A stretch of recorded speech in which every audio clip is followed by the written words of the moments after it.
Some examples of the compliance-related duties of these departments that we've singled out. In terms of the customer service, customer relations officers, they have a key role to play in applying Know Your Customer or KYC policies and procedures when processing applications for new customers and updating customer information records.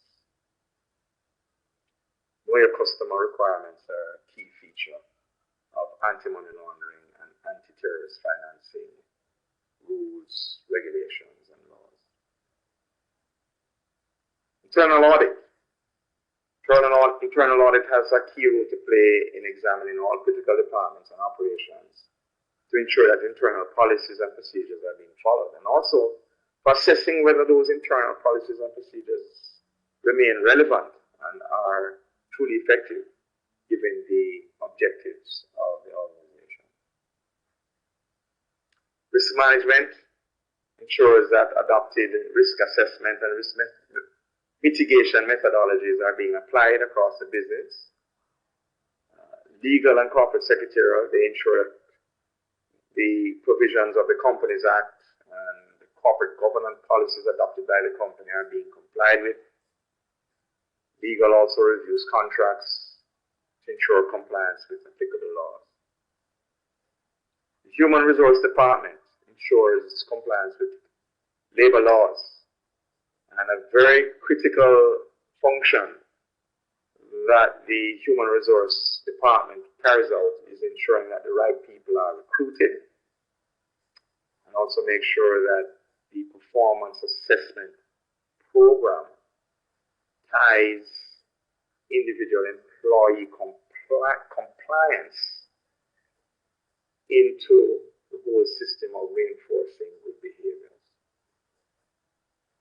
Finance Department monitors compliance with regulatory minimum capital levels where such requirements exist, as they do for banking, insurance, and the securities industries. Finance also ensures compliance with tax laws and other financial reporting requirements. Finally, the Compliance Department has the key role of being the function which develops and executes a program of compliance monitoring. The Compliance Department should be staffed with subject matter experts who can provide advice to the other functional areas of the organization on compliance issues. And the Compliance Department is involved, obviously, in training.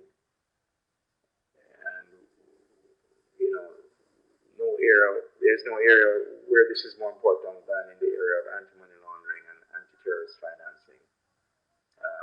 So important that employees within the organization, throughout the organization, are aware of the risk of anti-money laundering, the risk of money laundering, and the risk of terrorist financing if the organization is in the regulated financial sector. It is a requirement of law that employees be trained and continuously be trained to identify money laundering attempts and attempts to finance terrorists.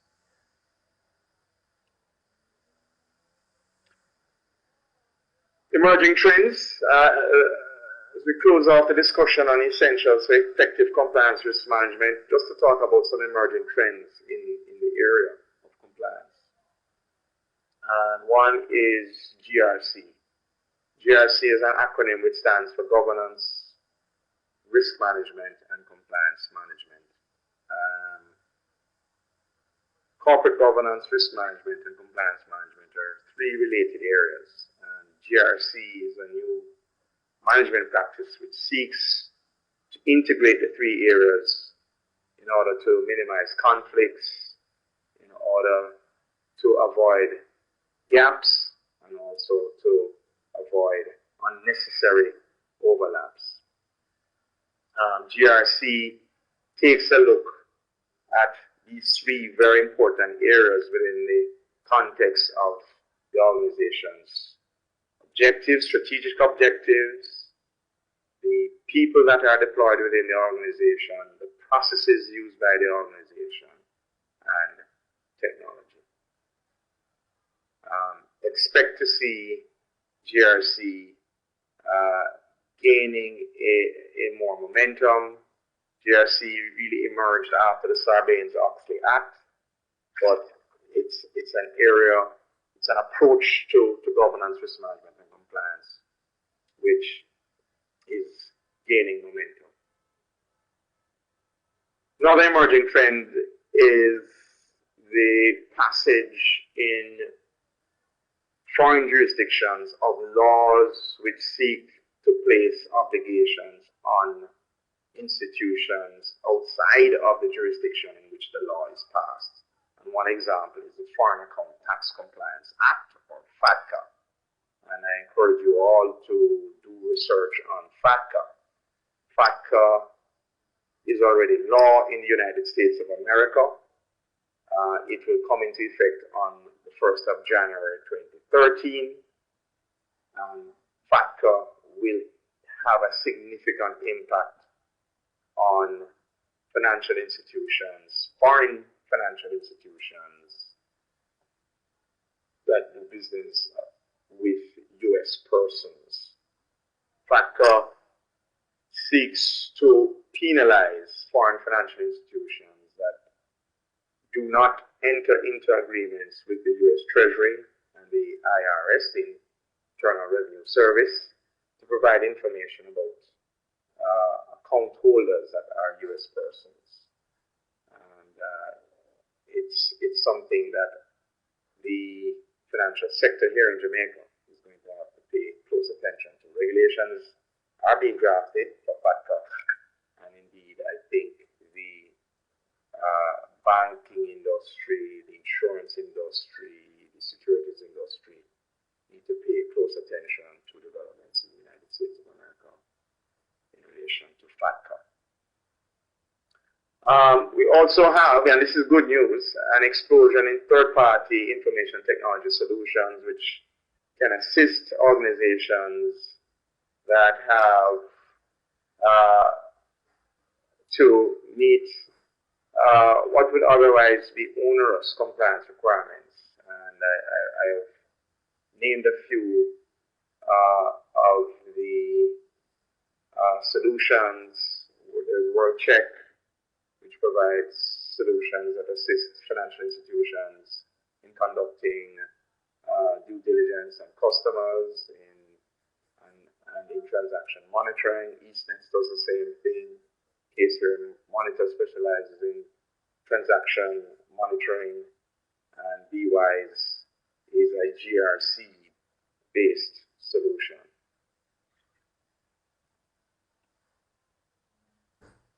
So let us take a look at the value of compliance risk management by examining the journey of a financial conglomerate, the CL Financial Group. CL Financial Group, as you know, was headquartered in Trinidad and experienced a significant crisis recently. Let's take a look at the journey of CL Financial. CL Financial grew, or CLF, grew out of the Colonial Life Insurance Company, or CLICO, which was founded in 1937. CLF was created in 1993 as a holding company because the operations of CLICO expanded beyond insurance into financial services, other financial services, into real estate, into the beverages industry, and into the energy sector as well. The company's 2007 annual report reflected consolidated assets of about $16 billion, which according to an IMF report was equal to 30% of the Caribbean region's gross domestic product. That's a significant number. The conglomerate had operations in at least 28 countries through at least 52 subsidiaries and associates. had majority ownership of the largest commercial bank in Trinidad and Tobago, that being Republic Bank, and also owned the largest insurance company in Trinidad and Tobago, that being CLICO Trinidad, which had assets of US $2.9 billion at the end of 2008, which was approximately 11% of Trinidad and Tobago's gross domestic product.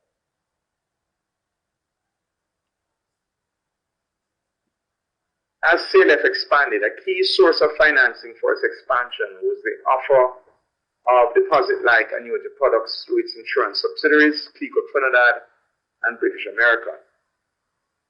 These were sold for a fixed term of 3 to 5 years, paid interest of 8 to 9%, and up to 11% is a penalty for early surrender. Now, it should be noted that the ordinary savings deposit rate in 2006 and up to 2008 was about 2%. There was a significant spread there between the ordinary savings deposit rate and the interest that was being paid on the CLICO deposit-like annuity products. CLF assets grew by 32% over the period 2005 to 2007. As of the end of 2007, about 25% of total assets were illiquid assets in the form of properties, including investment properties, plant and equipment, and land for development. During 2005 to 2007, property holdings increased by 78%.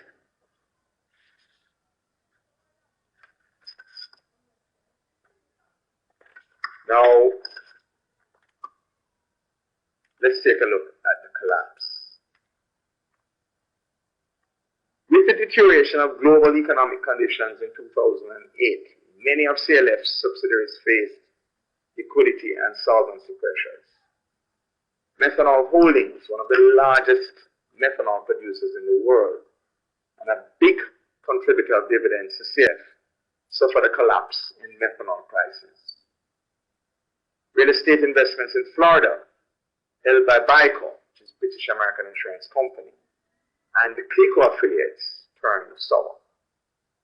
As news of CLF's difficulties spread, withdrawal requests from policyholders increased, and shortfalls in the statutory funds of many insurance entities became acute.